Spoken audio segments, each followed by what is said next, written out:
ஆனந்த விகடன் இணையதள முடக்கத்தை நீக்க வேண்டும் என்று உத்தரவு பிறப்பிக்கப்பட்டிருக்கிறது. ஆனந்த விகடன் இணையதள முடக்கத்தை நீக்க வேண்டும் என்று மத்திய அரசுக்கு சென்னை உயர்நீதிமன்றம் உத்தரவை பிறப்பித்திருக்கிறது. முக்கிய செய்தியாக பார்த்து வருகிறோம். ஆனந்த விகடன் இணையதள முடக்கத்தை நீக்க வேண்டும் என்று மத்திய அரசுக்கு சென்னை உயர்நீதிமன்றம் உத்தரவை பிறப்பித்திருக்கிறது.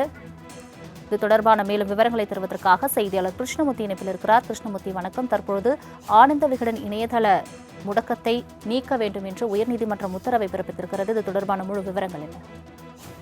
வணக்கம். அமெரிக்க அதிபர் டொனால்டு டிரம்புக்கு அருகில் பிரதமர் நரேந்திர மோடி சங்கிலியால் கட்டப்பட்ட நிலையில் அமர்ந்திருப்பதை போன்று கார்ட்டூன் ஒன்று விகடனின் இணைய இதழான விகடன் பிளஸில் வெளியிடப்பட்டிருந்தது. இந்த கார்ட்டூன் தொடர்பாக தமிழக பாஜக தலைவர் அண்ணாமலை கொடுத்த புகாரின் பேரில் விகடன் இணையதளம் கடந்த மாதம் 15ஆம் தேதி முடக்கப்பட்டிருந்தது. இந்த நிலையில் தொலைத்தொடர்பு துறைக்கு மத்திய தகவல் ஒலிபரப்பு அமைச்சகம் அளித்த பரிந்துரையின்படி விகடன் பத்திரிகையின் இணையதளம் இந்தியாவில் முடக்கப்பட்டதாக தெரிவிக்கப்பட்டிருந்தது. இதை எதிர்த்து தற்போது சென்னை உயர்நீதிமன்றத்தில் விகடன் நிறுவனம் சார்பில் வழக்கானது தொடரப்பட்டிருக்கிறது. இந்த வழக்கின் விசாரணையானது நீதிபதி பரத் சக்கரவர்த்தி முன்பாக இன்று எடுத்துக் கொள்ளப்பட்டது. ஆனந்த விகடன் நிறுவனம் சார்பில் ஆஜரான மூத்த வழக்கறிஞர் விஜயநாராயணன் இந்த ஊடக சுதந்திரத்தை பறிக்கும் செயல் என்றும் இந்திய இறையாண்மைக்கு எதிராக உள்ளதாகவும் அவர் தரப்பில் வாதங்களானது வைக்கப்பட்டது.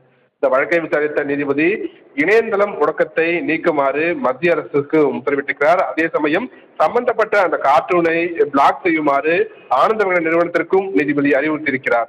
சலோமி, தங்களின் முழு விவரங்களுக்கு நன்றி கிருஷ்ணமூர்த்தி.